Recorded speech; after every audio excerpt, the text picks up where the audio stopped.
finally back. Today we're going to be doing the oil cooler on this Jeep right here. It's good to be back. When I'll get that thing pulled in, and then we'll go over everything that we need to do.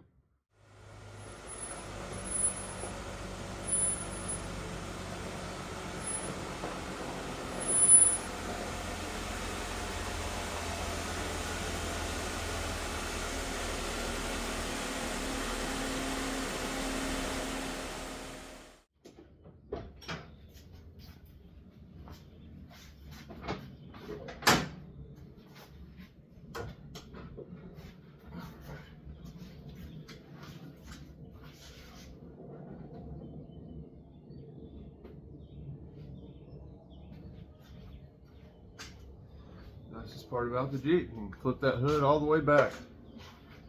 So here we are.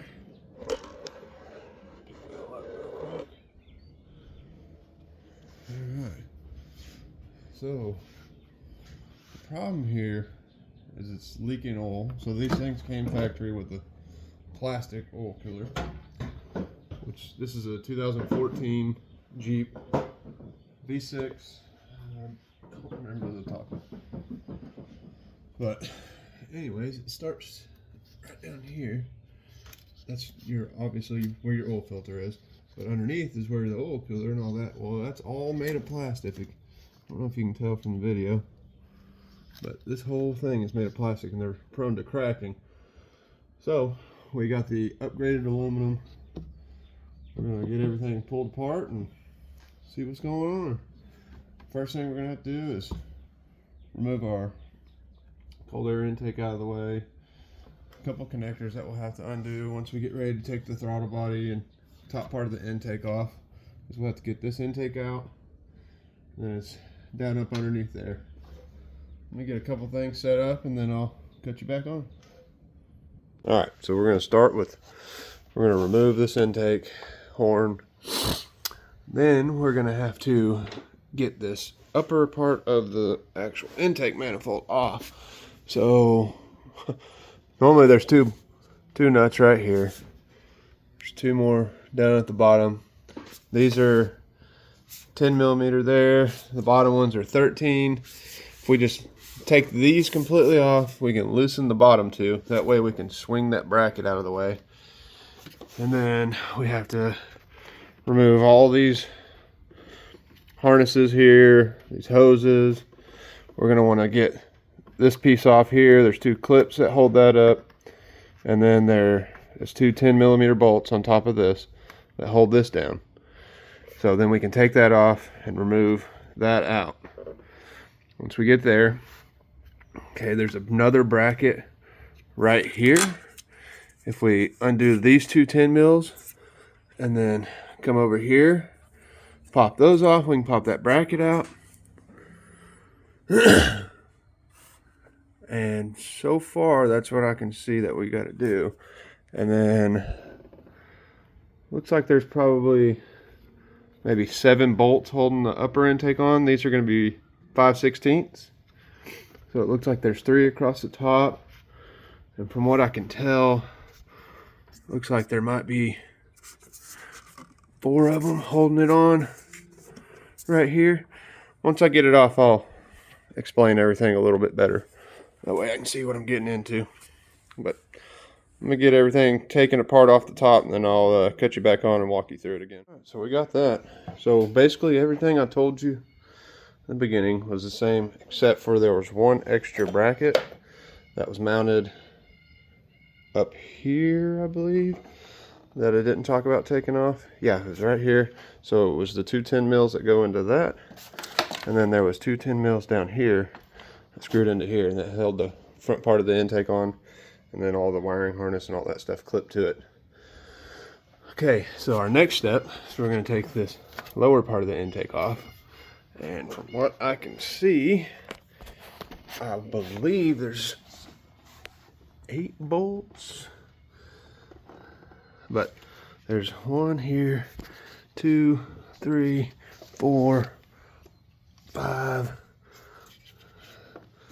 might actually be 6. Let me see what's up in the back.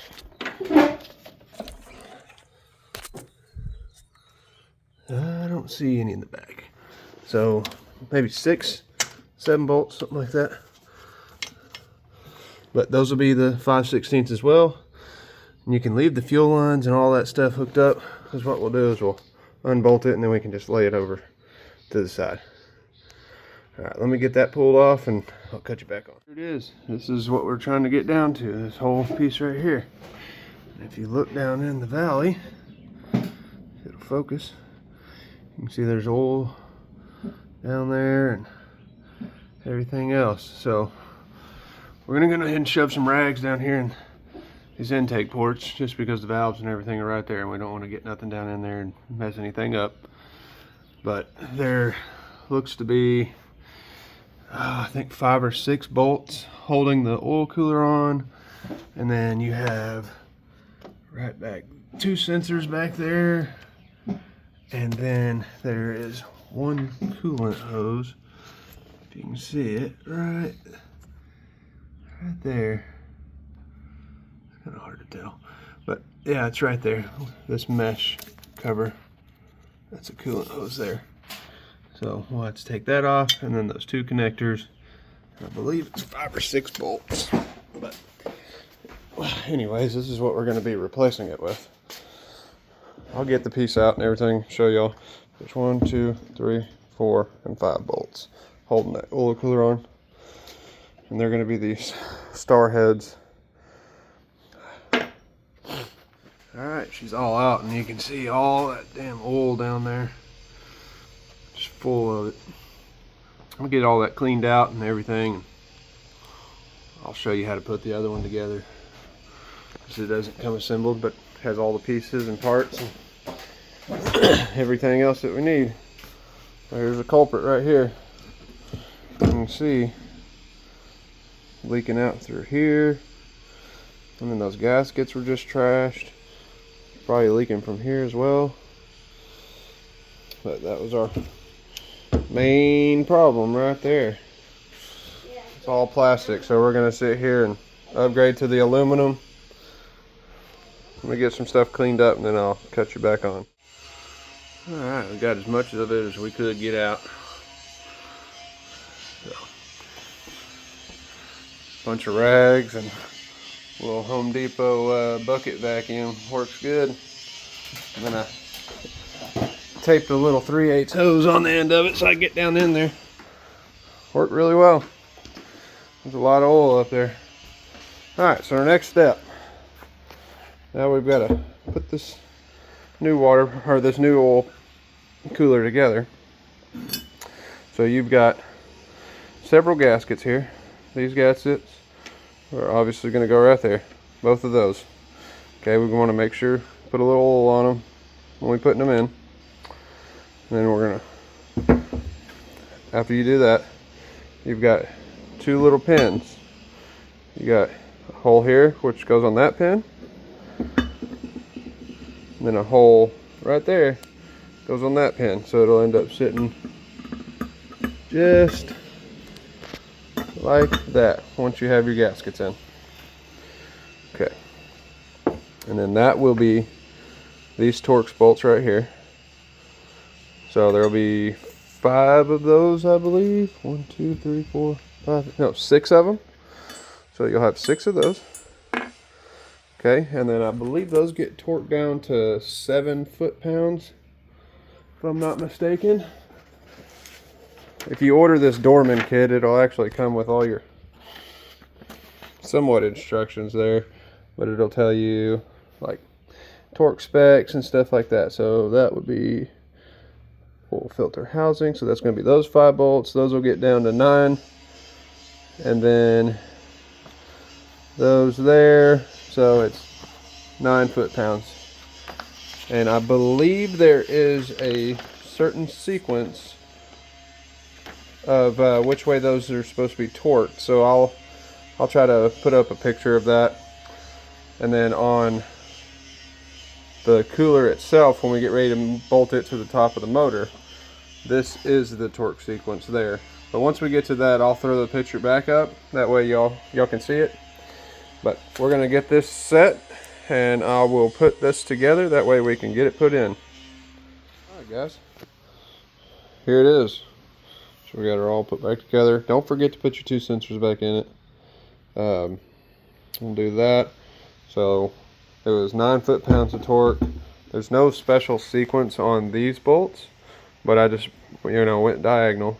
Started here, then went here, here, then back over here, back over there. Just, you know, just like you would do on a car or anything for putting the tire on. Okay, so now we're gonna get ready to set her back in there.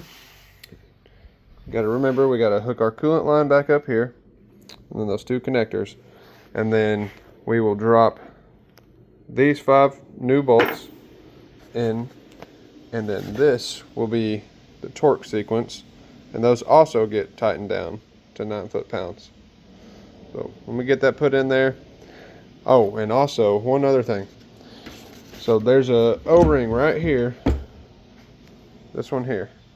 So from 11 to 21, it takes the black O-ring, and then on the 22 model, oh, and newer, it takes this blue one. It'll tell you that in your dorman instructions, right there. Just make sure you pay attention on that, because that blue O-ring is just a little bit bigger. So if you end up using that blue one, it'll end up leaking. Let me get this put in, and then I'll catch you back on. I got the lower part of the intake put on, and the oil cooler. So there is a torque sequence. I'll throw it up on the screen, that way you can see it, and the intake goes to 9 foot-pounds, just like on the oil cooler itself. We're going to get those gaskets changed on the top, get it all cleaned up, and then we'll throw the other half on. Cut you back on once I get that.